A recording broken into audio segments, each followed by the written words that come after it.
પાણીપુરી આપણે ઘરે બનાવતા હોઈએ છીએ તો ઠંડા મસાલાવાળી પાણીપુરી બનાવતા હોઈએ છીએ. આજે અહીંયા હું ગરમ મસાલો, ઠંડો મસાલો અને તેની સાથેનું ખાટું પાણી બનાવવાની રેસીપી તમારી સાથે શેર કરીશ. સૌપ્રથમ મિક્સર જારમાં લીલા મરચાં, લીલા ધાણા, ફુદીનો, આંબલીનો ટુકડો, થોડા લીંબુના ફૂલ, 1 ચમચી વરિયાળી, સ્વાદ અનુસાર મીઠું, થોડું સંચળ ઉમેરી પેસ્ટ બનાવી લઈશું. જરૂર લાગે તો પાણી ઉમેરી પેસ્ટ બનાવી તૈયાર કરી લઈશું. તૈયાર કરેલી પેસ્ટને હવે ગાળી લઈશું અને જરૂર મુજબ પાણી ઉમેરી પાણી તૈયાર કરી લઈશું. તો આપણું ખાટું પાણી પણ સરસ તૈયાર થઈ ગયું છે. હવે આપણે મસાલો બનાવવાની તૈયારી કરીશું. મસાલો બનાવવા માટે બાફેલા બટેકા લઈ તેને ભાંગી લઈશું. તેમાં થોડા દેશી ચણા બાફેલા લઈ તેને પણ થોડા ભાગી લઈશું અને બધું બરોબર મિલાવી લઈશું.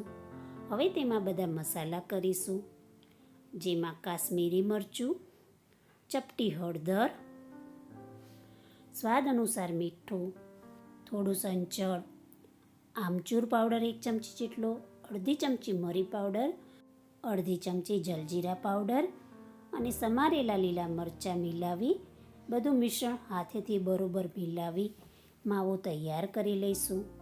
માવો તૈયાર થઈ જાય ત્યારે તવા ઉપર તેને ગોળ ફરતે પાથરી લઈશું અને વચ્ચે જગ્યા રાખીશું.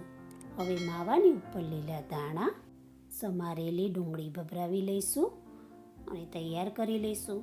હવે આપણે તવાને ગેસ ઉપર ધીમા તાપે ગરમ કરવા મૂકીશું અને વચ્ચેની જગ્યા પર થોડું બનાવેલું પાણી ઉમેરી લઈશું.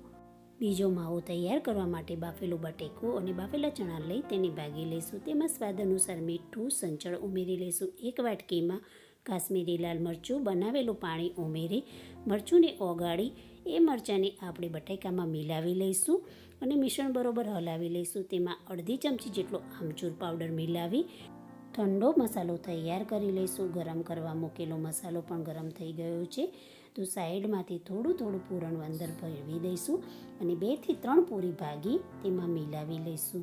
હવે તેમાં થોડું ફરી પાછું બનાવેલું પાણી ઉમેરી લઈશું. એકવાર બધું હલાવી પાણીપુરીની પૂરી લઈ વચ્ચે હોલ કરી તેમાં તૈયાર મિશ્રણ અને બનાવેલું પાણી ભરી ઉપરથી ડુંગળી મૂકી પાણીપુરીને સર્વ કરીશું.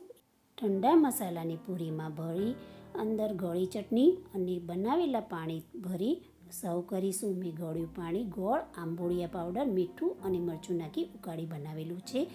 તો તૈયાર છે ગરમ અને ઠંડા મસાલાવાળી પાણીપુરી.